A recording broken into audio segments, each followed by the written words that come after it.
She wore a crown. She smiled for cameras. She was trusted with a child's life. And then prosecutors say she sent a text message that read, "I'm going to kill him." 18-month-old Colton Lee would be dead within weeks. The woman accused of his murder? Trinity Poague, former beauty queen. The woman his father believed would help raise his son. Before we begin, make sure you subscribe so you never miss stories like this. This is not a story about a monster hiding in shadows. This is about something far more disturbing. The monster who lives in plain sight. Who holds your child, who kisses you goodnight, who everyone believes is good. This is about trust weaponized. This is about a crown that concealed something dark beneath its glittering surface. Trinity Poague was not born into darkness. She grew up in Georgia, a place where beauty pageants are woven into the fabric of small-town life, where young women compete not just for titles but for validation, for identity, for proof that they matter. Trinity competed. Trinity won. She wore sashes and tiaras. She learned to smile on command, to present a version of herself that was polished, perfect, untouchable. But what happens when the crown comes off? What happens in the private moments, when the cameras stop flashing and the applause fades? What was Trinity Poague when no one was watching? By her mid-20s, Trinity had entered into a relationship with a man who had a son from a previous relationship. Colton Lee was 18 months old, barely more than a baby, still learning to walk with confidence, still discovering words. His father trusted Trinity. He believed she would care for Colton. He believed she would love him. Would you have trusted her? If you met a beauty queen, someone who seemed put together and kind, would you have left your child in her care? The prosecution would later argue that Trinity Poague did not love Colton Lee. They would argue that she resented him. They would argue that she saw him as an obstacle, a barrier between her and the life she wanted. Because Trinity Poague wanted something specific. She wanted a baby of her own. She wanted to be a mother, but not to someone else's child. She wanted to create life, not inherit it. And Colton, in her mind, was in the way. In the digital age, our darkest thoughts are no longer confined to the privacy of our minds. We type them out. We send them into the void. We leave evidence of our intentions in pixels and data, preserved forever in servers and screenshots. Trinity Poague made that mistake. Prosecutors presented text messages that Trinity had sent in the weeks and days leading up to Colton's death. These were not vague expressions of frustration. These were not the exhausted complaints of a stressed caregiver. These were explicit, chilling declarations of intent. I'm going to kill him. 5 words. Typed out, sent, received, documented. There were other messages too, a trail of resentment and rage that painted a picture of a woman spiraling into something dangerous. She complained about Colton. She expressed anger at his existence. She made it clear, in her own words, that she did not want him in her life. Do you think she meant it when she typed those words? Or was it just venting, just dark humor, just the kind of thing people say when they're overwhelmed? Where is the line between a thought and a plan? The prosecution believed she meant every word. They believed that Trinity Poague had decided, consciously and deliberately, that Colton Lee needed to die. And they believed she acted on that decision. On the day Colton Lee died, Trinity Poague was alone with him. His father was at work, trusting that his son was safe, that the woman he loved would care for the child he cherished. But something happened in those hours. Something that would end an 18-month-old life and destroy multiple families forever. The details are disturbing. According to the charges filed against Trinity Poague, Colton suffered injuries consistent with severe physical trauma. The medical examiner would later testify about the nature of those injuries, about the force required to inflict them, about the impossibility of them being accidental. Trinity called 911. She reported that Colton was unresponsive. Emergency responders arrived to find a toddler who was barely clinging to life. They rushed him to the hospital, but it was too late. Colton Lee was pronounced dead. What goes through someone's mind in those moments? When you've done something irreversible, when you know the truth but must pretend otherwise, when you must call for help knowing that help cannot undo what you've done? Did Trinity feel panic, regret? Or was there something colder, something more calculated? The investigation began immediately. When a child dies under suspicious circumstances, especially a child so young, every detail is scrutinized. The medical examiner's findings were damning. Colton's injuries were not consistent with a fall. They were not consistent with an accident. They were consistent with intentional, violent force. And then investigators found the text messages. Understanding why someone would harm a child requires descending into a psychology that most of us cannot fathom. But prosecutors believed they understood Trinity Poague's motive, and it was rooted in something deeply human, twisted into something monstrous: the desire to be a mother. Trinity wanted a baby. She wanted to experience pregnancy, to give birth, to raise a child that was biologically hers. This is not an unusual desire. Millions of women feel this pull, this biological and emotional yearning for motherhood. But for Trinity, this desire became an obsession, and Colton became the obstacle. In her mind, according to the prosecution's theory, Colton represented everything standing between her and the life she wanted. His existence meant that her boyfriend's attention, resources, and emotional energy were divided. His existence meant that she was not the primary focus. His existence meant that she was playing a supporting role in someone else's story rather than starring in her own. Would you have recognized this resentment if you saw it? Can you tell when someone's desire for something has crossed the line from healthy ambition into dangerous obsession? The prosecution painted a picture of a woman who had convinced herself that removing Colton from the equation would solve her problems. If Colton were gone, she could have her boyfriend's full attention. If Colton were gone, they could start fresh.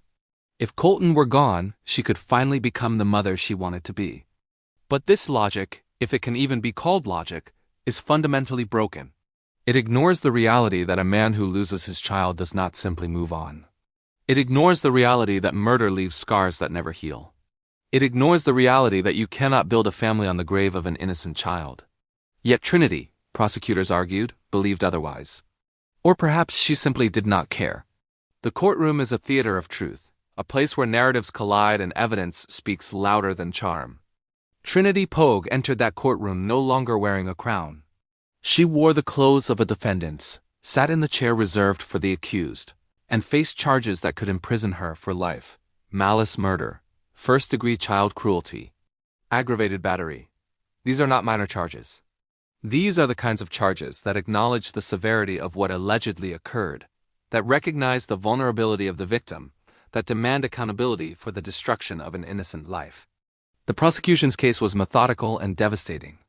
They presented the medical evidence, walking the jury through Colton's injuries, explaining what each one meant, what kind of force was required, what kind of intent was necessary. They presented the text messages, those digital confessions that Trinity had typed out in moments of anger and resentment. They presented testimony from investigators, from medical professionals, from people who had interacted with Trinity and Colton. The defense faced an uphill battle. How do you defend someone whose own words seem to condemn them? How do you explain away injuries that medical experts say could not have been accidental? How do you ask a jury to believe in innocence when the evidence points so clearly toward guilt? The defense attempted to create reasonable doubt. They questioned the medical evidence, suggesting alternative explanations for Colton's injuries. They argued that the text messages were taken out of context, that they were expressions of frustration rather than genuine threats. They painted Trinity as a young woman overwhelmed by circumstances, not a calculated killer. But the prosecution had one advantage that is difficult to overcome. The victim was a child. 18 months old, defenseless, innocent. When the victim is a toddler, the jury's sympathy is not easily swayed toward the defendant. Throughout the trial, observers noted Trinity's demeanor. She cried at times, she appeared distraught. But was it genuine remorse? Or was it the performance of someone who had spent years learning to present the right image? To smile when expected, to show emotion on command? Do you think you could tell the difference? If you were on that jury, could you look into someone's eyes and know whether their tears were real? The case of Trinity Poague became more than a local tragedy. It became a national story, a viral sensation, a topic of endless discussion on social media and true crime forums. People were horrified. People were fascinated. People could not look away. There is something about cases like this that captures public attention in a way that other crimes do not. Perhaps it is the betrayal of trust, the fact that the person accused of harming Colton was someone who should have protected him. Perhaps it is the contrast between Trinity's beauty queen image and the ugliness of the alleged crime. Perhaps it is simply the incomprehensibility of it all, the question that everyone asks but no one can answer: how could someone do this to a child? Online, the reactions were swift and brutal. Trinity's social media accounts were dissected, her photos analyzed for signs of the darkness that allegedly lurked beneath. People found images of her in pageant gowns and tiaras, smiling brightly, and juxtaposed them with mugshots and courtroom sketches. The contrast was jarring, a visual representation of the duality that the case represented. Some people expressed sympathy for Trinity, arguing that she was young, that she might have been struggling with mental health issues, that the situation was more complex than it appeared. But these voices were drowned out by the overwhelming tide of anger and disgust. Most people saw Trinity Poague as a monster, as someone who had betrayed the most fundamental human obligation, to protect the vulnerable. The case also sparked broader discussions about domestic violence, about the dangers that children face from caregivers who are not their biological parents, about the warning signs that might have been missed. People asked whether Colton's father should have seen something, whether there were red flags that went unnoticed, whether this tragedy could have been prevented. But hindsight is always clearer than foresight. It is easy to look back and identify warning signs after something terrible has happened. It is much harder to recognize them in real time, when you are living your life, trusting the people around you, believing that the person you love would never harm your child. Would you have seen the warning signs? Or would you have been just as blind? To understand what allegedly happened to Colton Lee, we must venture into uncomfortable psychological territory. We must ask questions about human nature that most of us would prefer to avoid. We must confront the reality that love and hate can coexist, that resentment can fester in the human heart until it becomes something toxic and dangerous. Psychologists who study cases of child abuse by non-biological caregivers have identified certain patterns. Resentment is often at the core. The caregiver feels that the child is an obstacle, a burden, a reminder of a partner's past. The child becomes a symbol of everything the caregiver does not have, everything they want but cannot achieve while the child exists. This resentment can build slowly, accumulating over weeks and months, fed by every crying fit, every demand for attention, every moment when the caregiver feels overlooked or undervalued. Or it can strike suddenly, a flash of rage that overwhelms rational thought and leads to violence. In Trinity's case, if the prosecution's theory is correct, the resentment was both chronic and acute. It built over time, evidenced by the text messages that showed her growing frustration and anger. But it also reached a breaking point, a moment when something inside her snapped and she acted on the violent thoughts she had been harboring. What is terrifying about this is how human it is. We all experience resentment. We all have moments when we feel frustrated, when we wish our circumstances were different, when we think dark thoughts that we would never act upon. The difference between most of us and someone like Trinity Poague, if the allegations are true, is the line between thought and action, between fantasy and reality, between restraint and violence. That line is thinner than we like to believe. And that is what makes cases like this so disturbing. They remind us that the capacity for terrible things exists within ordinary people, that monsters are not always born but sometimes made, that the person who harms a child might be someone who once wore a crown and smiled for cameras. Imagine being Colton Lee's father. Imagine waking up one morning, kissing your son goodbye, going to work, trusting that the woman you love will keep him safe. Imagine getting the call that every parent dreads, the call that tells you your child is in the hospital, that something has gone terribly wrong. Imagine arriving at the hospital and learning that your son is dead. Imagine the confusion, the disbelief, the desperate need to understand what happened. And then imagine learning that the person responsible, the person who allegedly killed your child, is the woman you trusted, the woman you loved, the woman you believed would help you raise your son. The betrayal is almost incomprehensible. It is not just the loss of a child, though that alone is devastating beyond measure. It is the violation of trust, the realization that you invited danger into your home, that you placed your most precious treasure into the hands of someone who would destroy it. Colton's father has had to live with this knowledge. He has had to grapple with guilt, with the question of whether he should have seen something, whether he could have prevented this. He has had to mourn his son while also processing the betrayal of someone he loved. He has had to testify in court, to relive the worst day of his life in front of strangers, to face the woman he once trusted and see her as the person accused of murdering his child. There is no recovery from this. There is no moving on. There is only survival, only the daily struggle to continue existing in a world that has been irrevocably shattered. Do you think you could survive something like this? Do you think you could ever trust anyone again? As the trial progressed, the weight of evidence against Trinity Poague became increasingly difficult to dismiss. The prosecution built their case piece by piece, creating a narrative that was both compelling and horrifying. The medical evidence was perhaps the most damning. Colton's injuries were extensive and severe. The medical examiner testified that the injuries could not have been caused by a simple fall or accident. The force required to inflict such trauma was significant. The pattern of injuries suggested intentional violence rather than a tragic mishap. The defense attempted to challenge this testimony, bringing in their own medical experts to suggest alternative explanations. But the prosecution's experts were thorough and convincing. They walked the jury through each injury, explaining the mechanics of how it occurred, demonstrating why the defense's alternative theories did not hold up under scrutiny. Then there were the text messages. These were not ambiguous. They were not open to interpretation. Trinity had written, in her own words, that she wanted to kill Colton.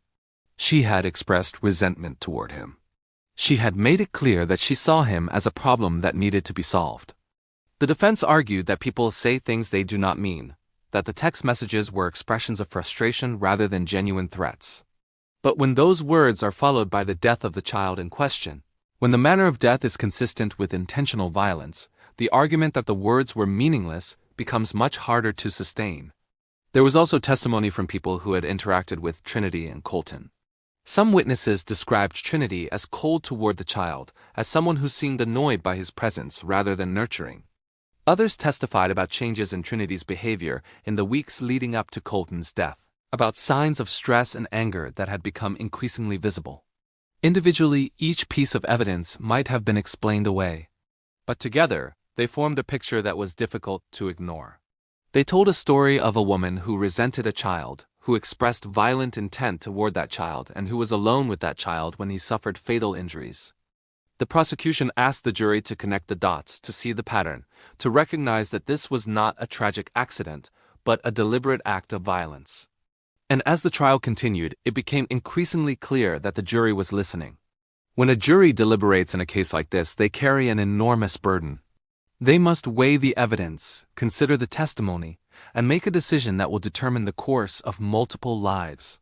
They must look at the facts dispassionately, setting aside emotion and focusing on what can be proven beyond a reasonable doubt. But how do you set aside emotion when the victim is an 18-month-old child? How do you remain objective when you have seen photos of Colton's injuries? When you have heard testimony about his final moments? When you have read text messages expressing intent to kill him? The jury in Trinity Poague's case faced these challenges. They deliberated, they discussed, they examined the evidence from every angle. And ultimately, they reached a verdict. The details of that verdict, the specific findings on each charge, represent the jury's conclusion about what happened to Colton Lee. Whether they found Trinity guilty or not guilty, whether they believed the prosecution's narrative or found reasonable doubt, their decision carries weight that extends far beyond the courtroom. If Trinity was found guilty, she faces the possibility of life in prison. She faces the reality that she will spend decades, perhaps the rest of her life, behind bars. The beauty queen who once wore a crown will wear a prison uniform. The woman who wanted to be a mother will never have that opportunity. The person who allegedly took a child's life will lose her own freedom. If Trinity was found not guilty, the questions do not disappear. They simply change form. If she did not kill Colton, then who did? If the evidence was insufficient to convict, does that mean she is innocent? Or does it mean that the legal system's burden of proof was not met? And how does Colton's father live with the possibility that his son's killer might walk free? Regardless of the verdict, the case of Trinity Poague has left scars that will never fully heal. A child is dead. A father has lost his son. A woman's life has been destroyed, either by her own actions or by false accusations. Families have been torn apart. Trust has been shattered. The case of Trinity Poague is not unique. Every year, children die at the hands of caregivers who are supposed to protect them. Every year, families are destroyed by violence that occurs behind closed doors, in homes that appear normal from the outside, perpetrated by people who seem trustworthy. What makes Trinity's case particularly disturbing is the premeditation that the evidence suggests. This was not, according to the prosecution, a moment of lost control, a split-second decision made in anger. This was something that Trinity allegedly thought about, planned for, expressed in writing. She allegedly knew what she was going to do, and she did it anyway. This raises uncomfortable questions about human nature. How does someone reach the point where they can plan to kill a child? What psychological processes must occur for someone to move from thought to action, from fantasy to reality? And most importantly, how do we identify these people before they act? The truth is that we often cannot. People are skilled at hiding their darkest thoughts. They present one face to the world while harboring something entirely different beneath the surface. Trinity Poague was a beauty queen, someone who had mastered the art of presentation, who knew how to smile and charm and appear perfect. If she could hide her alleged intentions, who else might be hiding similar darkness? This is what keeps parents awake at night. This is what makes trust so difficult. Because we want to believe that the people we love, the people we invite into our homes and our lives, are good. We want to believe that we can recognize danger when we see it. But cases like Trinity Poague's remind us that danger does not always announce itself. Sometimes it wears a crown. What is justice in a case like this? If Trinity Poague is guilty, if she did kill Colton Lee, what punishment is appropriate? Life in prison? The death penalty? Is there any sentence that can balance the scales, that can somehow make right the taking of an innocent life? The answer is no. There is no punishment that can bring Colton back. There is no sentence that can undo the trauma inflicted on his father, on his family, on everyone who loved him. Justice, in the truest sense, is impossible. But the legal system must still function. It must still attempt to hold people accountable for their actions. It must still try to protect society from those who would harm the vulnerable. And so it imposes sentences, it locks people away. It attempts to create consequences that might deter others from committing similar acts. Yet even this is complicated. If Trinity is guilty, is she a monster who deserves no mercy? Or is she a troubled young woman who made a terrible decision, someone who might have been helped if the right interventions had occurred earlier? Where's the line between accountability and compassion? These are not easy questions. They force us to confront our own beliefs about crime and punishment, about human nature and redemption, about whether people who do terrible things can ever be anything other than the worst thing they have done. Colton's father might argue that compassion for Trinity is misplaced, that the only person deserving of sympathy is his dead son, and he would have a point. Colton was innocent. Colton was defenseless. Colton deserved to live, to grow up, to experience all the joys and sorrows that life offers. He deserved a chance that was allegedly stolen from him. But the legal system must consider not just the victim but also the defendant. It must ensure that justice is fair, that evidence is properly evaluated, that rights are protected. This is not about sympathy for Trinity Poague. This is about maintaining a system that functions correctly, that does not convict the innocent or punish people beyond what their actions warrant. The tension between these competing interests is what makes cases like this so difficult. There are no easy answers. There is only the messy, complicated reality of trying to respond to tragedy in a way that honors both the victim and the principles of justice. Colton Lee lived for only 18 months. He never had the chance to go to school, to make friends, to discover his passions, to become whoever he might have been. His life was cut short before it truly began, and the world will never know what he might have contributed, what joy he might have brought, what person he might have become. But Colton's death has meaning beyond the tragedy itself. His case has sparked conversations about child safety, about the warning signs of abuse, about the importance of protecting vulnerable children from those who might harm them. His story has made people more aware, more vigilant, more willing to speak up when they see something concerning. This is cold comfort for those who loved Colton. No amount of awareness or prevention can bring him back. But perhaps his death can prevent other deaths. Perhaps his story can save other children. Perhaps the horror of what happened to him can motivate people to be more careful, more observant, more willing to intervene when a child is in danger. Colton's father has had to find a way to live with his loss. He has had to navigate grief while also dealing with the public nature of his son's death, the media attention, the trial, the endless questions and speculation. He has had to be strong when he probably wanted to collapse. He has had to keep going when everything inside him wanted to stop. How does someone do that? How does someone survive the unsurvivable? There is no manual for this kind of grief, no guidebook for processing this level of trauma. There is only the day-to-day struggle to continue existing, to find moments of peace amid the pain, to honor the memory of a child who deserved so much more than he received. Even with a verdict, even with a sentence, questions remain. If Trinity Poague is guilty, what was she thinking in the moments before she allegedly killed Colton? Did she hesitate? Did she feel remorse? Or was there something cold and calculated in her actions, a determination to remove an obstacle regardless of the cost? If she is innocent, then the questions are even more troubling. Who killed Colton Lee? How did he sustain such severe injuries? Why did the evidence seem to point so clearly toward Trinity if she was not responsible? These questions may never be fully answered. The truth of what happened in those final moments is known only to Trinity and, if she is guilty, to her conscience. The rest of us can only speculate, can only try to piece together a narrative from the fragments of evidence and testimony. But perhaps the most important question is not about what happened, but about what we can learn. How do we protect children from people who might harm them? How do we recognize warning signs before tragedy occurs? How do we balance trust with vigilance, openness with caution? These are questions that every parent, every caregiver, every person who interacts with children must grapple with. Because the reality is that most people are good, most people can be trusted, most people would never harm a child. But some people are not. Some people harbor darkness that is invisible until it is too late. The challenge is distinguishing between the two. The challenge is maintaining faith in humanity while also acknowledging that evil exists. The challenge is living in a world where beauty queens can allegedly become killers, where trust can be betrayed, where innocence can be destroyed. The case of Trinity Poague forces us to confront uncomfortable truths about human nature. It reminds us that appearances can be deceiving, that the person who seems perfect might be hiding something terrible. That trust is a gift that can be weaponized by those with dark intentions.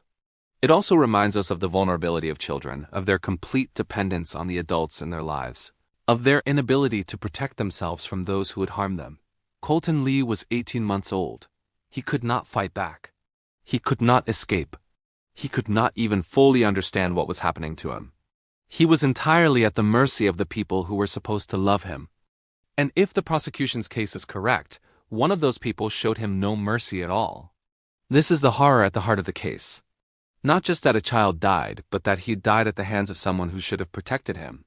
Not just that violence occurred, but that it was allegedly premeditated, planned, expressed in text messages before it was carried out. Not just that a life was lost, but that it was taken by someone who wore a crown and smiled for cameras and seemed, to all outward appearances, like someone who would never do such a thing. The case of Trinity Poague is a reminder that we live in a world where terrible things happen, where people are not always what they seem, where trust can be betrayed in the most devastating ways possible. It is a reminder to be vigilant, to pay attention, to speak up when something seems wrong. But it is also a reminder of something else, that most people are good, that most caregivers love the children in their care, that most relationships are built on genuine affection rather than resentment and rage. We cannot let cases like this make us paranoid, make us unable to trust anyone, make us see danger in every interaction. The balance is difficult. We must be aware without being fearful. We must be cautious without being paralyzed. We must protect children without suffocating them with overprotection. And we must remember Colton Lee, not just as a victim, not just as a statistic, but as a child who deserved to live, who deserved to be loved, who deserved a chance to grow up and discover who he might become. He never got that chance. And that is the tragedy that no verdict, no sentence, no amount of justice can ever truly address. So here's the question that lingers, the question that will haunt anyone who has followed this case. Could you have seen it coming? If you had been in Colton's father's position, if you had been dating Trinity Poague, if you had seen her interact with your child, would you have noticed something wrong? Would you have recognized the warning signs? Or would you, like so many others, have been fooled by the crown, by the smile, by the carefully constructed image of perfection? The answer is probably uncomfortable. Because most of us want to believe we would have known, we would have seen, we would have protected our children. But the truth is that we might not have. The truth is that evil is often invisible until it is too late. The truth is that the person who harms a child is often the last person anyone would suspect. And that is what makes cases like Trinity Poague's so terrifying. Not because they are common, but because they remind us that danger can wear any face, even one that once wore a beauty queen's crown.